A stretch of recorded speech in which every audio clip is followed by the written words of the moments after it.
Welcome everybody to Agent Tactics. It is another Friday. It is probably going to be the last Friday of this year that we're going to do Agent Tactics.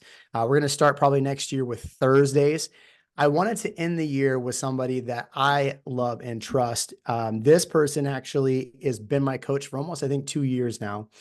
And she has seen us go through the gamut. A lot of the things that we've put in place in our business, a lot of fact, Agent Tactics itself was born out of an idea that her and I had. So you can put thank you right now in the chat for Coach Kristi for that. And then the other thing that she is responsible for is this, which is I put together this Agent Tactics. If you haven't, I'll put it in the chat again.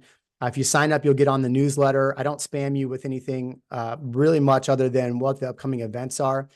But all of the old stuff that we've done in here, all of the old playbooks. In fact, she is responsible for the playbooks that are in here. So playbooks on with Will Draper, playbooks with all of the marketing that we've done, all of the YouTube stuff we've done. David Caldwell's in here, all of the real stuff.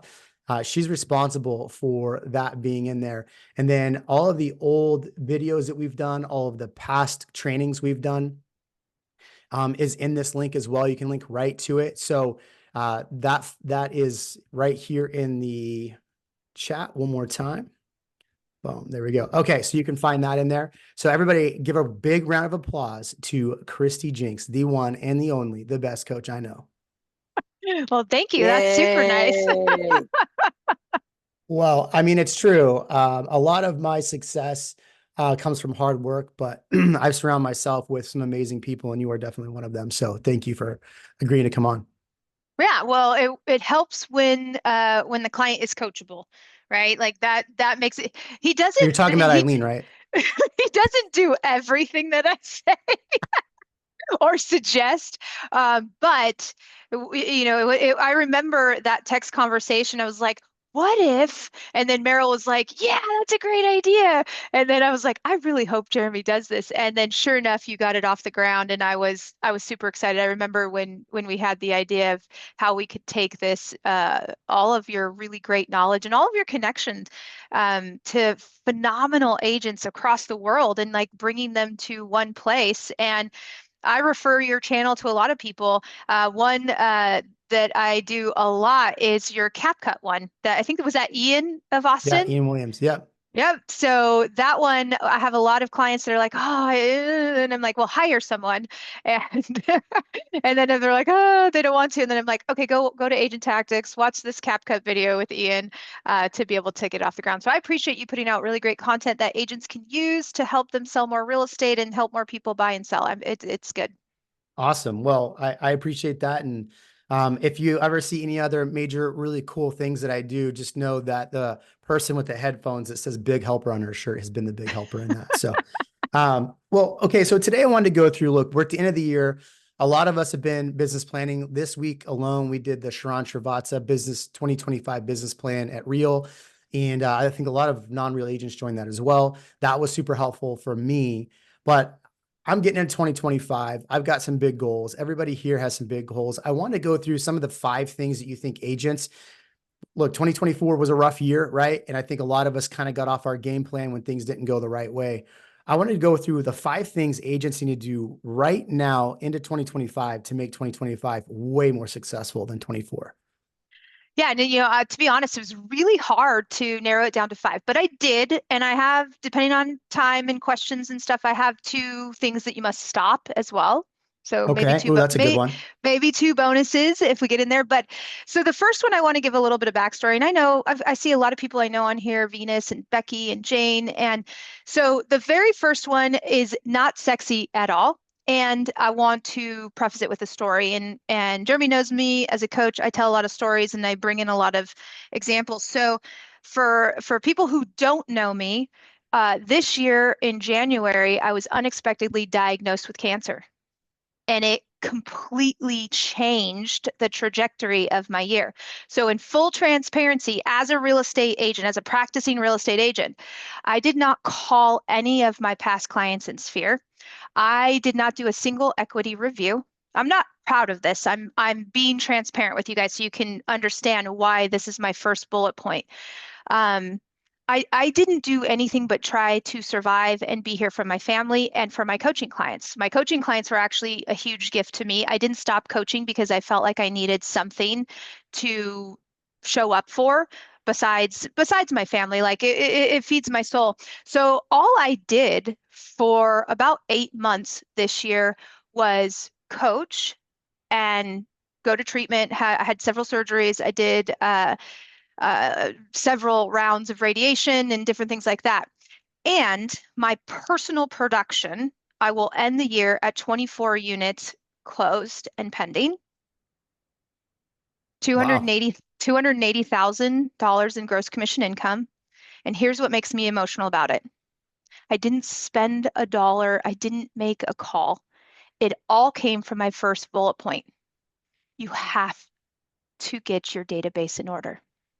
So, number one thing that you have to do. So, how did I have this year with not being the agent that I normally am? It's because for the past 10 years, I have worked my database. So, all of my business this year came from past client, repeat, and referral, right? Like, and that's why I share that story with you. So, key points. Your database is the lifeblood of your business. In a year that was the worst for me and my husband and our family in terms of, oh, by the way, Merrill also had 2 hernias and he broke his wrist and had to have 2 surgeries. So, Merrill, my husband, had 4 surgeries. I had 2, plus going through radio. So, like, we were not our best selves. In some ways we were, but you get what I'm saying. Like, I didn't do the equity reviews. I wasn't making my calls. All the things that if you have a real estate coach that they're telling you to do, if you watch the Tom Ferry show, if you listen to Sharon, it's always like you've got to connect with your database. So the database is the lifeblood of your business. You have to stay top of mind. So how did I do that? Well, I have a touch plan that's automated and in place. So my clients were, oh, and there's Allie. My clients were still getting their home anniversary cards and their birthday cards because that is scheduled out. They were getting our monthly email, which was the market update. We were doing market updates. We weren't as consistent. So the months that where we didn't do video, we still ran the numbers and that went out. They were getting their HomeBot. HomeBot's not even my favorite. I actually like Fellow and sometimes Real Scout more than HomeBot, but I had HomeBot in place. I wasn't about to revamp my business, so we had their HomeBots going out, right? The things that were set in place through automation, the text messages, the emails, the birthday cards, the gifting, all of that stuff kind of went on while I wasn't focused on it. And that's why it's my number one. Like, you have to map it out. You have to get organized. You have to have it in your systems, and you need to automate as much as possible. You can't automate relationships, as my friend David Caldwell says. So in 2025, well, actually, we already started here in quarter 4. We're getting back to our phone calls. We're getting back to our equity reviews, right? And I know that 2025 will bring us even more business as we are back into production and doing the things that we know we should. I like that one. I mean, that's one of the things this year. I mean, we've got a lot of business from YouTube, but I would say the business that surprised me the most was our database sending us referrals. I know Allie's on here. Allie, her and I talked about like what her strengths are, and we're talking about all of the amount of people that come to her because of all of her database. So as far as the database goes, what's one thing if I'm not farming my database, what's one thing I got to put in place right now?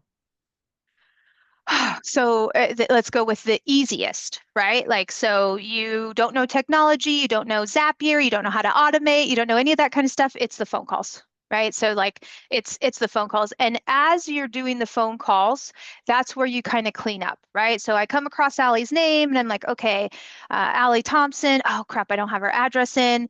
I get her, I go to the tax records, I do whatever I do, I put the address in the CRM, and then I'm like, am I connected with her on social media? Okay, we're not connected. Connect with her on social media. Do I have her birthday? Do I have her home anniversary, right? Like, what are the missing gaps? So as you touch a client, clean it up, right? Clean it up.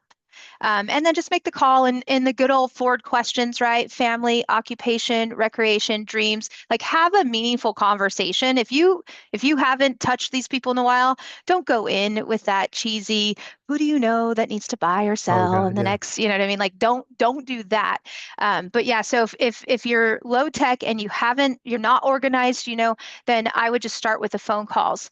And then think about getting organized. One thing that I really encourage my clients to do is to just take their phone and map it against your CRM, right? Like take your phone and just say, okay, start at A, start at Z, I don't care, but start somewhere and just say, okay, is this person someone that I want to do business with? Have I done business with them? Would I want to? And if the answer is yes, then put them in your CRM, right? And then after I map my phone to my CRM, I go to social media and we cross-reference the people that were connected on social media that also we might want to do business with in the future, and I put them in my CRM, right? And then you can also cross-reference your CRM to social media. So again, as I'm touching people in my CRM, am I also connected with them on social media? That's the first part of just like getting organized. Love it. I love it. All right. I could go down just this one topic all day and we wouldn't get through the five. So we're going to move on. And then at the end, we can do some questions and circle back to this. So what's your number two?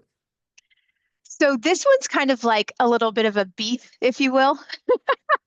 I ask people all the time. So like, I coach brokerages that have 300 to 500 agents. And so I'll have a huge, like on a group call, I'll have a lot of agents on. And I'll always start and I'll say, how's the market? So I could be in Fort Lauderdale, I could be in Buffalo, I could be in Riverside. And I ask, how's the market? And it actually pains me, you guys, that people don't know how much has what's home value done in the past year? Oh, well, there's been out and stuff. So I think it's pretty good. I'm like, oh my gosh, they don't know. They do not know their market stats. So something you absolutely have to do in 2025 is you need to be an expert on the market stats. You need to be a trusted advisor, and you need to be able to interpret and break down that data on what it means for a buyer and what it means for a seller. And there's absolutely no excuse now because you can do it all through ChatGPT. Like you can export the data and put it into ChatGPT and you could say, I'm an idiot. I don't do math in public. Please tell me what all this means. And it'll tell you days on market, list to sales price ratio. There are countless times this year where I've had a client.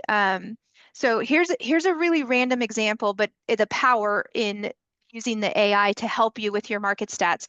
I had a client moving from Texas, actually. It was a referral from Amy Spock. They were coming here and they really wanted to know, is it a better investment to buy a 5-bedroom home or a 4-bedroom home? That's a pretty fair question. Now, how do you know? Like, what would you do? It would take hours to dig into that information. So we just like exported all of the sales of 4-bedroom homes and all the sales of 5-bedroom homes and then kind of ran it through. Come to find out, a 5-bedroom home is more valuable, but only by $1 price per square foot. So why is that? What makes it more valuable? It's because only a fraction of the total homes sold in the sample sets were 5-bedroom homes. So really, a 5-bedroom home is only more valuable because there's fewer of them. But when we say it's more valuable, it was only by $1 price per square foot. We were able to do that in like 10 minutes via our favorite AI, ChatGPT. So you have to know your market. And that's, Jason Pantana has a whole training on this. I think it's like an additional paid training on how to do that. But that's one of the things on ChatGPT. There's this little like thing looks like a paper clip, right? Yep. So you download the CSV file from your MLS. You take and you click that little paper, click upload it. And then basically you just write a prompt. Here's what I'm trying to do. And I found that I've been using ChatGPT a lot. I mean, we've been talking about it. The thing that I do is I over explain in ChatGPT what I want done. Like I literally will write everything out and then write it again. And I found that like I will explain it twice in the same exact thing. And I find that when I over explain, it allows me to think about exactly what I want and then it actually does what I want. If every time I've been too generic, like example, I create a lot of thumbnails through ChatGPT. They look like shit when I don't explain exactly what I want. Right. And then I'll explain what I want. And I go, okay, they gave me what I said. Now now that I know what I don't want, let me say what I don't want. And so it may take a little bit to get the points right, but I think you're right. ChatGPT has been one of those tools that I've been using a lot and our team has been using a lot. That's actually one of my bullet points. I'll just put it right now in the chat and we don't have to belabor it unless anybody wants to. But and I can switch to one of my backup bullet points, but using AI, like if you're not spending a portion of your week learning AI, like I don't think I will ever prompt like Jason Pantana does. The man's a genius and I just adore how he uses the technology and how he looks at it. I'm not at his level and I don't really have the attention span to be at his level, but I spend a portion of my week every single week investigating different AIs, figuring out how to build it into my business, how to incorporate it to make myself more efficient. Sometimes it's as simple as I assign my assistant, like, hey, I need you to go investigate this. Tell me if it's good for our business. And if so, like, I want you to come to me saying, we need this for our business and this is why we need it for our business. So using AI is not optional anymore. Like, it really No. isn't.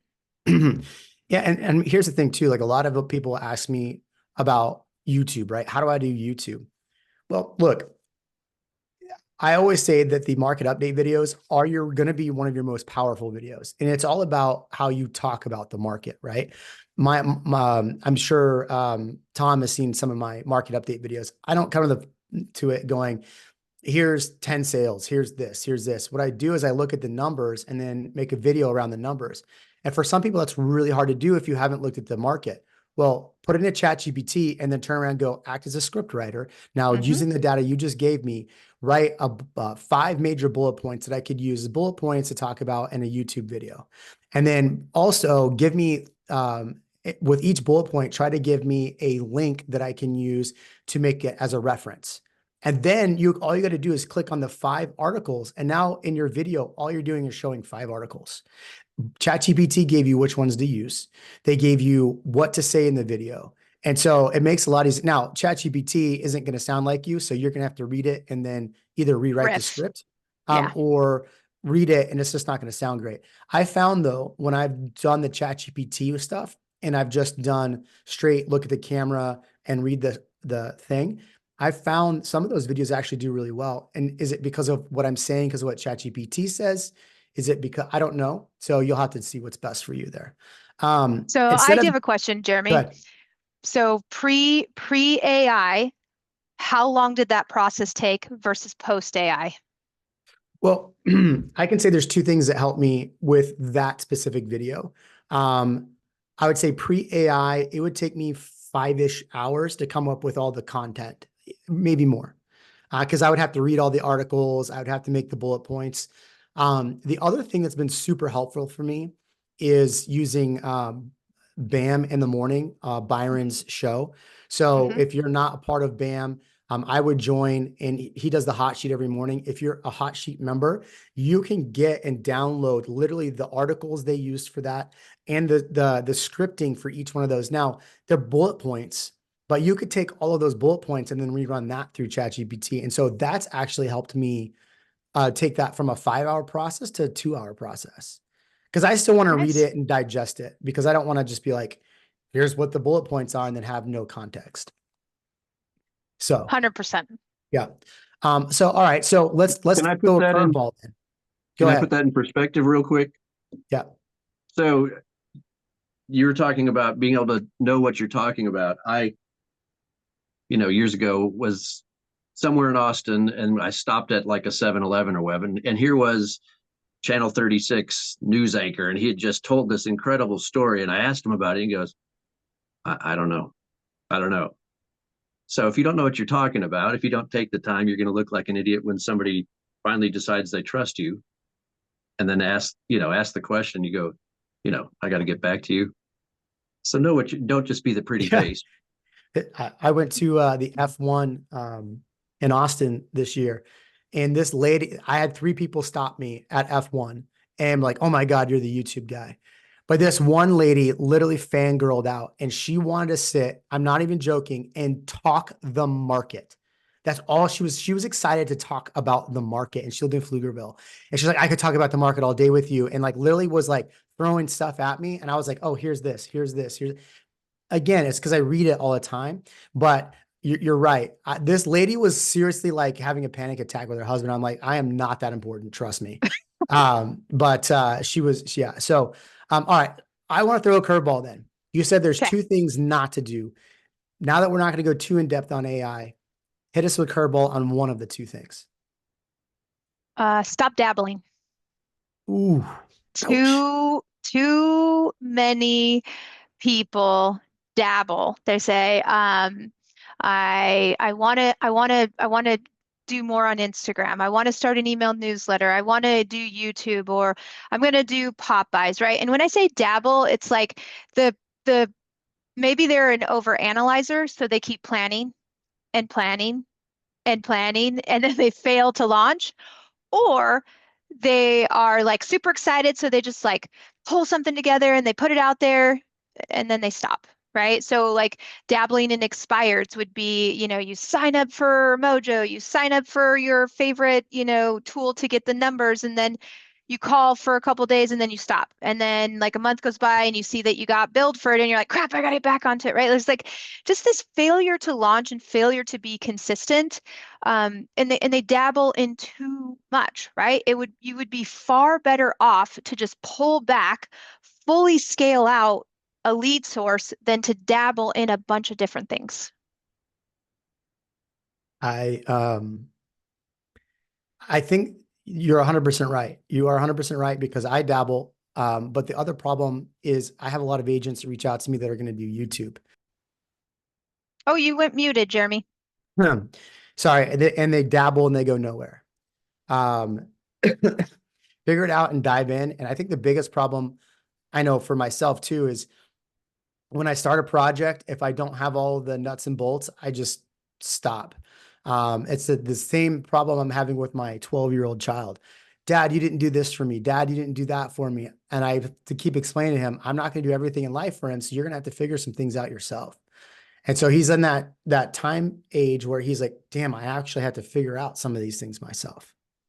And so, once you figure it out, but you have to keep going. Like with my YouTube, as people know me as YouTube, I did it wrong for 4 years because I was dabbling. I wasn't taking it serious. I wasn't making it a priority. Once you make something a priority, it's going to take 6 months. And that's the other thing I tell everybody. What are you going to do in the next 6 months to get business? I was on a call, somebody who's actually on the chat right now. I was on a call on Monday with someone and they were asking me about YouTube. And so I said, hey, why don't you call everybody in your database and ask them, tell them I'm creating a YouTube channel. By the way, I'd love for you to subscribe. But secondly, what is one thing that you wish you had known when we went through the process? It's a touch point for each one of the people that you know and love you, right? They're going to be happy you reached out and you asked them. And guess what? That will lead to more business in this year. What was it that changed for you? Like, how did you finally, like, what was the tipping point to you just like going all in and saying, okay, F it, I'm finally doing it? I started so I was creating content and going nowhere with it. And I couldn't figure out why I wasn't going anywhere with it. And I was having arguments with people that were like, oh, I'm going to keep doing Facebook videos. And this is back in the RETV days. And I was like, guys, there's so many leads on YouTube. Why aren't people doing YouTube? But I realized I was creating content for Facebook and for realtors. I wasn't Okay. making content for the end consumer. Yeah, I was making like tour videos, right? Property tour videos, but I was making other dumb shit like the 5 like realtor jokes. I was like, what is a home like to wear? A dress.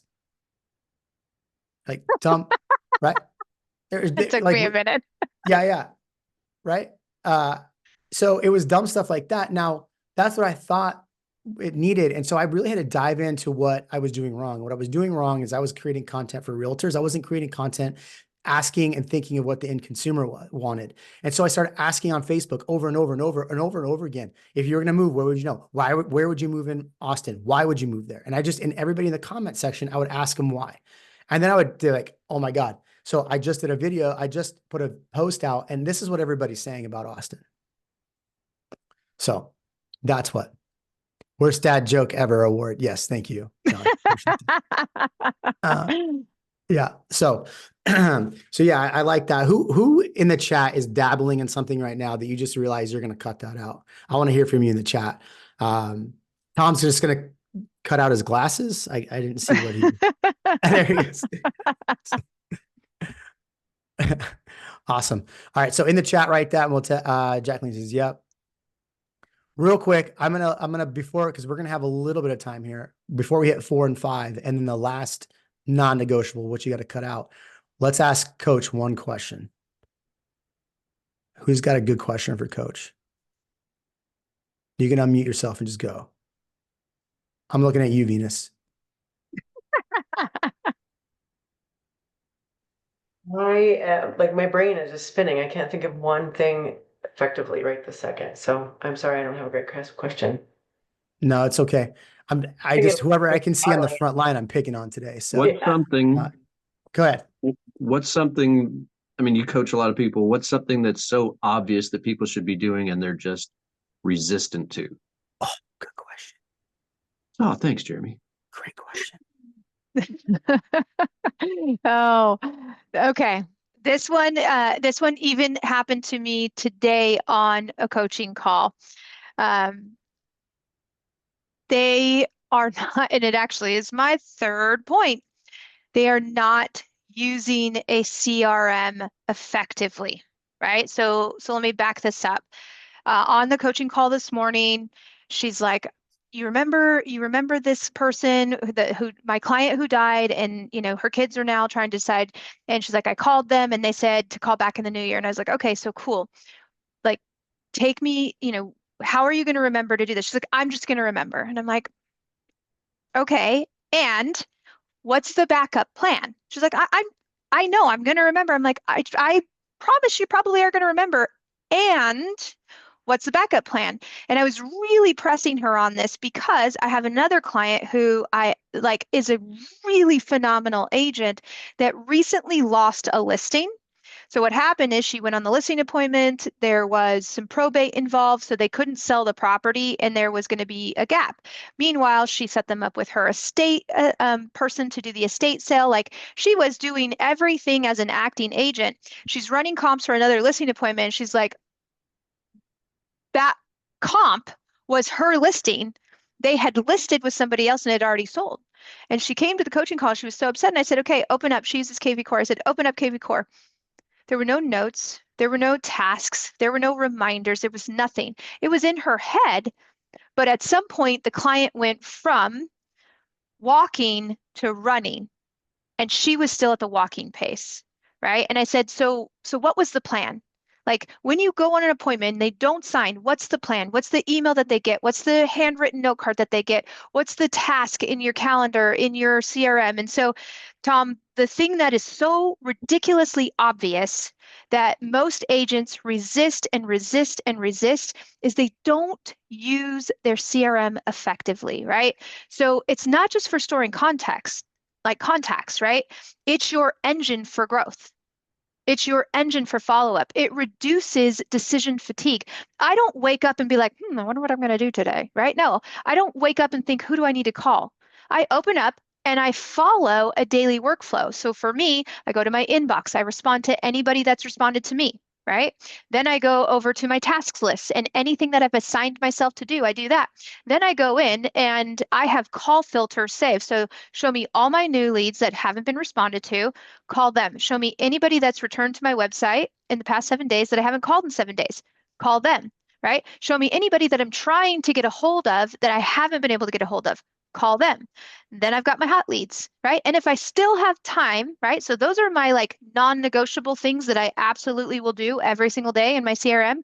And if I don't have an appointment and I have time to make calls, I'm going to go hunt for business. So now I'm going to go into my nurtures, right? I'm going to go poke and prod and try to find some more business. But if I had an appointment, I could leave my office, leave my computer, and know that I didn't leave anyone behind because my call filters tell me who to call, my tasks that I set myself to do so nobody falls through the cracks, my inbox, anybody that's came in, responded, it's all there. And too many people don't. One of my sales this year, you guys, one of my sales was a lead from 7 years ago. Okay. So he was 7 years old. I was a phenomenal agent for 4 years. And then I don't know what happened, but 4 years ago, I stopped calling him, but he was still getting my home bot. He was still getting my email newsletter. That was pretty much it. So he's getting email newsletter. The drip campaigns had long stopped because he was 7 years old. He's just getting those two things. And he calls up and he says, I am interviewing agents, but you've done such a phenomenal job following up that I have to call you. And then he ended up listing with us. But it was my CRM. It was the automation, right? But here's another big, big, big one. Most of the good CRMs right now have AI built in, whether that's AI voice, AI response, or AI listening to your call, summarizing your call, giving you suggested tasks, right? I'm taking those with my coaching clients right now, like specifically if you're using Follow Up Boss, that's probably one of the easiest ones to do it in. It transcribes the entire call. Well, we take that transcription, we pop it into AI, and then I say, what would Phil M. Jones have said? What would Chris Voss have said?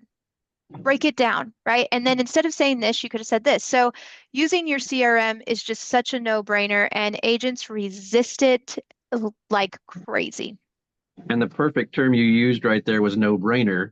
And the reason I'm saying that, this happened to me. Worked out with somebody, medicine ball accident. I got a concussion. A few days later, I was at Whataburger talking to this guy, and he goes, "You don't know who I am, do you?" I was like, "No, should I? I'm your inspector." So just because you think you're going to remember, something's going to happen, whether that's traumatic brain injury that I had or, whatever, a bad day. So I really love your answer. Thank you. We have some questions. Do you want to read them to me, Jeremy? Yep. So Barbara, first question here says, I consistently did digital marketing up to about 2 months ago when I was shut down by Google for mass email. Follow Up Boss recommended I get my own domain and email address outside of the brokerage and set from there forward to my email, to my brokerage email with their replies. Has anyone experienced this before? Yes, I have, and I had to do that. Well, it was it was our homes email. So we had a homes at Austinite Homes email that was going out, and I had to change it to my email, which is Jeremy at Austinite Homes. So I had to do that in our CRM. So yes. I would also say, Barbara, and this is going to piss off a lot of brands, every agent should own their own email address. I know like Compass is a big one, Sotheby's is a big one. They're like, you have to use Berkshire's, like you have to use, EXP tells me I have to use their email address, and I forward my EXP email address to my Kristi at bighelpergroup.com. Because you need to own your own email address, and your email service provider really does matter. So even inside Follow Up Boss, you're going to need something like a SendGrid.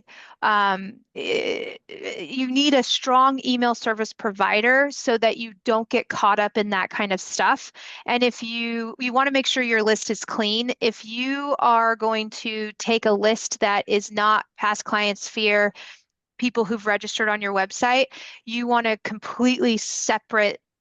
separate that from your clean database so that you don't get a high unsubscribe rate. So I like Flowdesk for my newsletter. So Flowdesk is what I use for my Take It and Run newsletter. If you guys are interested in that, you can go to my Instagram channel, or I think I actually have it even. Yeah, if you go to Instagram, you can look at my link tree and you can subscribe to my newsletter. Every week I send out a tactical thing that you can do to get an appointment. So that I go through Flowdesk, one, because it's really nice and pretty. It has great templates. I've looked at MailChimp. I'm not an affiliate of Flowdesk, but Flowdesk is so inexpensive when you compare it to like MailChimp or Emma or some of these other services, because they don't charge you per your contacts. So before that, I was a BombBomb user. BombBomb gets caught up in spam a lot, and so that's why I stopped using BombBomb. Inside my CRM though, for like bulk email, I'm using SendGrid. And the only reason I'm using SendGrid is that's because who my CRM recommended that I use. Yeah, I'm using Flowdesk now, and Flowdesk was the one that said that we were having issues, and a lot of it had to do. There was a few issues with us, and I think it was when we were sending out our email, it had too many separate links to go to, so we reduced that down to 4 links or 5 links, and then we just created through High Note, we just created our events. So when you go in, it has its own different tab. Let's see, what was the other? There's another question in here. When you're sending emails directly from your Gmail or do you serve, that we kind of answered that one. You said Flowdesk. Frank says productive.ai has been a life changer for me. It connects to multiple CRMs, in my case, Lofty, and makes tasks to the contacts. Yep. That's again, so there's another person using AI to make their life easier. So Productive AI records your phone calls, connects with your CRM. So again, that's like a really incredible tool. Also, don't underestimate your phone.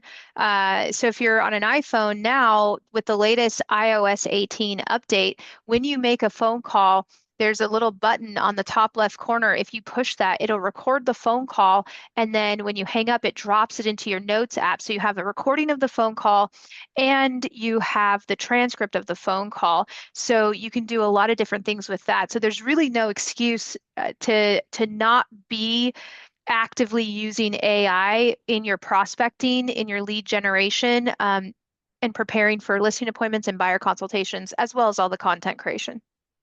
I love it. I love it. So number 4 was CRM. So man, I feel like if somebody asks a question, you're going to tell what number 5 is, because that's what happened with Tom on the last one. So why don't we jump into number 5? Okay. So number 5 is you need to improve as a person. Ooh, You ouch, need, coach. I know. Ow. But here's the thing, like your personal growth reflects your professional performance. Okay. So that could be a health journey, right? Jeremy went on a massive health journey. You know what I mean? So it's like, I'm not just talking about growth in your business. It could be your relationship with your spouse. I joke with my husband all the time. I'm like, I don't want to get divorced, so we should probably calendar some date nights. We should probably calendar some weekends away, because quite honestly, when you work with your spouse like I do, and he's a high analytical and I'm a high expressive, and we're both drivers, so we don't always agree. It's like we have to actively work towards our family, and we have to actively work towards, especially because I will fully admit I'm a workaholic. Like I actually love working. Like I have to tell myself, okay, Kristi, shut off. Like shut off, go be with your kids. Not that I don't love my kids. When you like what you do, that's not to say that I love everything that I do, but okay, so back to figure out how you're going to improve as a person, right? What are you going to watch? What are you going to listen to? What conferences are you going to attend? Who are you going to surround yourself? What podcasts are you going to subscribe to? What YouTube channels are you going to subscribe to? Success in real estate demands adaptability, resilience, and continually learning. So you have to figure out, what's my self-development? What's my reading program? What's my coaching program? What's my health and wellness? What's my network look like? I mean, there's so many different ways to improve as a person. Skill set. I mean, I could talk about this forever because it's something that I'm really, really passionate about. Are you going to post a little thing in there like you've done? I'm doing it right now. Okay, I've Here been we go. copying and posting them. So I'm gonna send out. I'm copying this because I'm gonna have my VA send this out to everybody afterwards. So I think that's a really good one. I think. Look, can everybody in here just, if you've had to go through some personal growth and need some change into 2025, like you don't even have to raise your hand, just shake your head, even if we can't see. Yeah.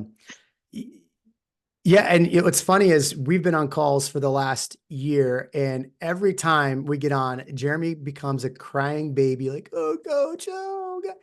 Jeremy needs some personal growth. Even I think my biggest problem is I try to do too much, but I don't do it all very well. Like I focus on, I'm like trying to help this person, that person, this person. I'm doing too much. I need to just take it all in and focus on the key things and make those key things good. And I think I would have I some success. I feel really bad. Let's see if you remember this. What did I say would happen if you didn't get your shit under control? Oh, I don't On our remember. you seriously don't? Okay, I'm so glad because I thought you were gonna. I was waiting for the text for you to blame me that you got sick. Oh Do yeah. you do you remember? So on our last coaching call, he's got some stuff that he's working on, and I'm like, Jeremy, what's gonna happen if you don't make some changes? I said, I don't want to see you with a crazy rash again, right? And then all of a sudden I see on his story that he's at the hospital, and I'm like, no, because I don't want that for him. But you know what I mean? Like that was a moment where on the call I challenged you. It's like, what's going to happen? That's personal growth, right? Like that's Yeah. figuring that for some of us, you guys, that's boundaries. That's learning to say no. Right. For some of us, that's cutting toxic people out of our lives, right? Or at least significantly spending less time with them. That could be, I've had so many clients quit drinking. That's been their journey that they're like, I need to quit drinking. And I'm like, okay, how can I support you? That's quit smoking. I mean, who knows? It could be a vice. It maybe not, maybe it's not a vice, but that improvement in your personal life will impact your business. And I obviously, Meryl and I have been through some big health journeys, and so it's something that I'm way more passionate about than I was early in my career. I thought that I could abuse my health. I thought that I could, skip my workouts, that I could ignore nutrition, and like it's not a badge of honor to be like, I haven't eaten all day. Like that's not a badge of honor. It really isn't, because then you just get sick and then you just get burnt out. And for me, that looks like snapping at my husband, snapping at my family because they're the ones closest to me. You know what I mean? So, You and I are in both a unique space because we work with our spouses, and you and I, Eileen and I have had that same conversation. Like, hey, we love each other way too much to get divorced. So like, what do we need to put into our schedule? And I would say like, 23, I was traveling at least once to twice a month to events without Eileen. Her dad retired.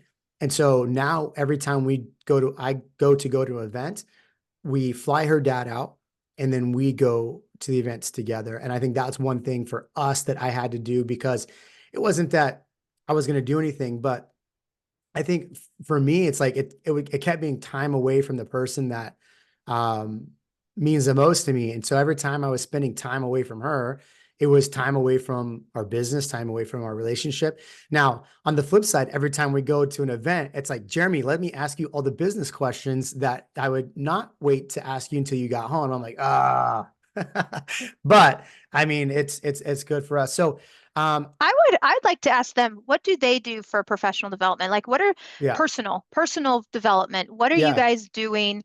How do you balance it? Is it a podcast? Is it a book? Is it a conference? What do you guys do to continually grow? Audiobooks, yes. Coaching, I love it. I'm her coach, so I paid her Yeah. I paid her Allie's to say sucking up that. over here. Allie's going for best client award right now. Podcasts, webinars, mindset. Mindset's huge. Yes, yes.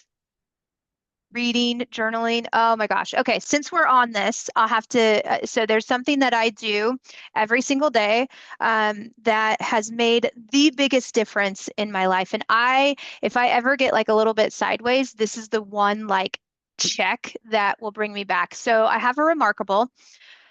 I actually don't love it. If I had to do it again, I would just buy an iPad because it's really great to not be distracted because it doesn't do photos, it doesn't connect to your email. So what it's really good for is if you want to write without distraction in a digital thing. Side note. But there's something that I adapted from Sharon, and I don't remember when I heard him say this. I want to say it was like 7 or 8 years ago. Sharon did a conference in New York, and he talked about how he writes down his top. I can't remember if it was 3 or 5 goals, but he writes down his top 3 goals. He writes down 3 gratitudes, and he writes down 3 affirmations. And how that's changed the decision-making process and how he spends his time and his day. And so I started with 3, and I realized that I can easily be like, I'm thankful for water. I'm thankful for air, right? Like I can like grumpily get through 3 gratitudes. So I increased it to 5. That wasn't enough. So I do 10, and I call it my 10, 10, 10. So every morning, and I can do this if I can't read a book, if I can't listen, if I can't exercise, if I can't do all the other incredible like morning routine stuff, my 10-10-10 can be done in like a minute 30, many times under a minute. It's that fast. So I start with 10 gratitudes and I write down 10 things that I'm grateful for. And I really try not to write the same things. I learned that from Sean Achor from The Happiness Advantage, which is a phenomenal book, but he talks about you should do a 30-day challenge where you like can't write the same thing. So I just do 10 gratitudes and I try to think of something new. I try to think of different areas of my life, like what am I grateful in my health? What am I grateful in my family? What am I grateful in my relationships, in my business, those kind of things. And then from there, I move to affirmations and I do 10 affirming things. Think about it as talking to yourself, giving yourself a pep talk, right? So it's like, when I was going through my radiation, it was like, I am strong, I am fearless, I am courageous, I do hard things, right? Like I push forward when I don't want to. Like I was like, there were times that I just didn't want to go to the torture chamber, and I knew that I had to. So I would affirm to myself, here's a funny one. I am a patient mother. I affirm that daily because I've got all teenagers now. So we've got 7 teenagers in the house, and those hormones are flying, and the attitude and all of that goes Oh with it. God. You know, I feel bad for you. so I've so got one 12-year-old. yeah, my youngest is 12. We share that. And then the last one is my top 10 goals. And my top 10 goals is a combination of like I just need to make it through today, right? It could be like something I need to get done today, make it through. It could be this week, it could be this month, it could be this quarter, it could be this year. It could also be when Meryl and I were trying to get out of debt and to be able to start investing. It was, I own 10 doors, right? So it was like, I own 10 doors by this date. I make X amount in passive income by this date. Some of it is like right now goals, some of it's like near future, and some of it is long-term goals. And I write those down every single day. And that for my mindset does more than anything else. I love that.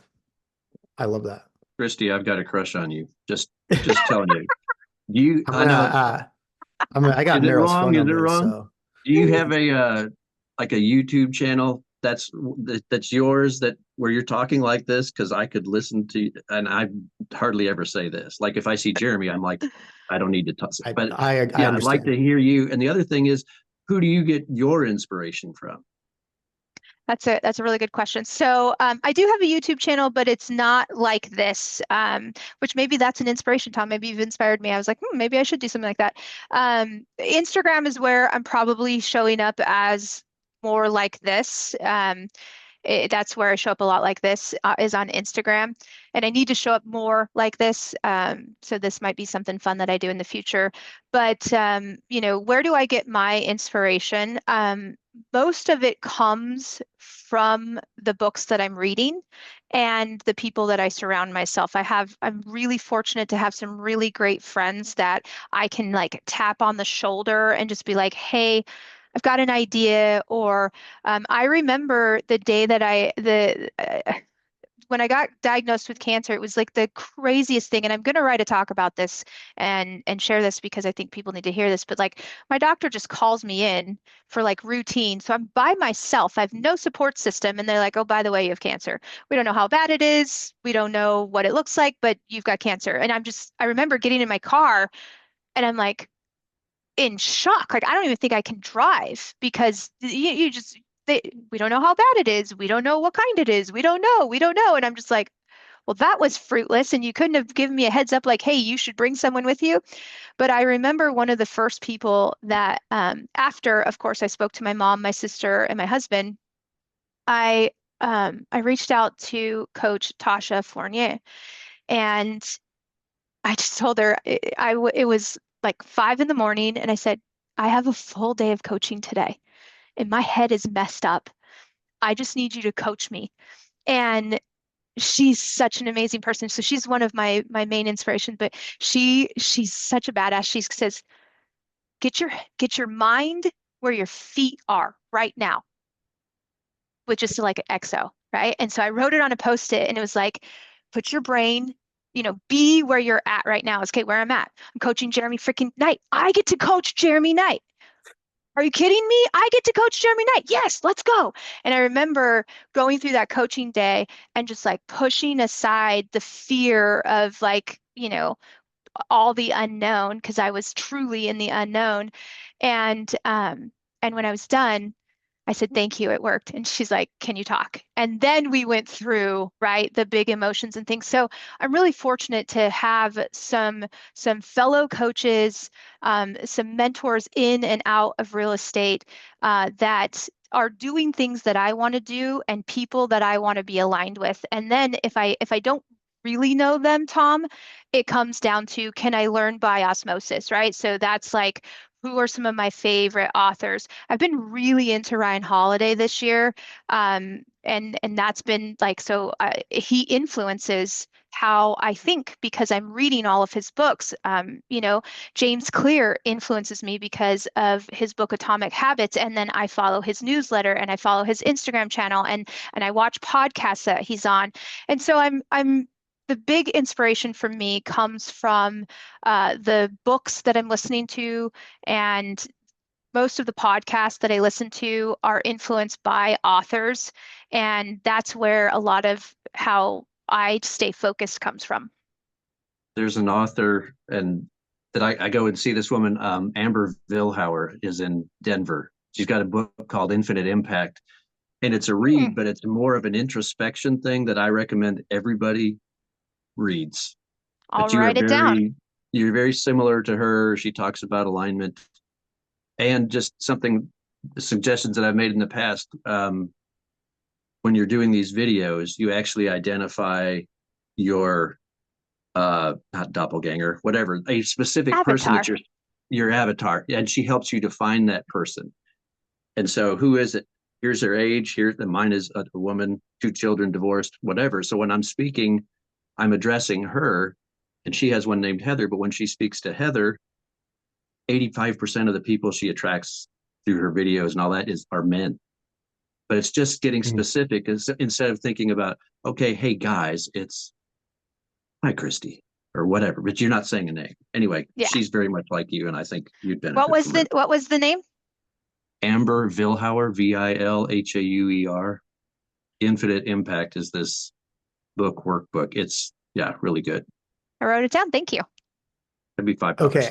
I want to make sure we get to the number 2 thing not to do. So we got about 6 minutes left. I am very curious about number 2 thing not to do. Let's hit us with it. Stop winging it. Too many of you guys are just flying by the seat of your pants. You don't have a plan. You don't follow a schedule, a calendar, a routine, right? Like, you're not specific enough, right? So it's like, I want to make more money, but then you don't have a plan to get there, or you don't follow a schedule or a calendar. And so winging it can show up a lot of different ways. Some of you guys are winging your nutrition, right? That's an easy one, right? Like, what is my plan? Well, I hired a coach, a nutritionist that tells me exactly how much protein I need, exactly how much carbohydrates, fats, fiber, calories, everything. And what it looks like for me to be winging it is I don't know what I'm going to eat today. Well, then how likely am I to hit my macros if I don't know what I'm eating today? And that can go into your schedule. Like you wake up and maybe you don't even know your daily number, right? Like, what is your daily number? How many people are you supposed to talk to? And then how are you going to find that many people to talk to? Winging it is, again, not using your CRM, not using a calendar, not planning ahead, not collaborating, not having accountability, like fear of accountability, telling people what your goals are and how much by when. If you don't have that, you're winging it. Ooh, Allie, I wasn't gonna do a agent tactics next week. I was considering not doing it. Allie, I think we should do a goal setting next Friday, where everybody comes in and they bring your goals and we hold everybody accountable. Yeah, I think that's great, actually. That's amazing. Becky Do it. McCauley, we got to get you on there too. Yeah. Becky, where'd she go? Oh, she's bounced out. Yeah. No, she's there. She's there. I see Okay, her. good. Yeah, I agree. I think it's really important. And Kristi has been so amazing ever since she's been my coach and helping me really back into my goals, because we can get on this, but when Kristi first started coaching me, I had these goals, but no back end to how I was going to achieve them. And even though she would make my brain hurt after every conversation, this goal setting and backing into it and diving in and slicing it apart about how and we were going to get there, it has been instrumental in my growth. I love it. Okay, so next Friday we are going to do agent tactics now. Next Friday, I'll get with my VA and we'll put it out. We're going to do a goal planning Friday, and we're going to call it Goal Accountability Friday.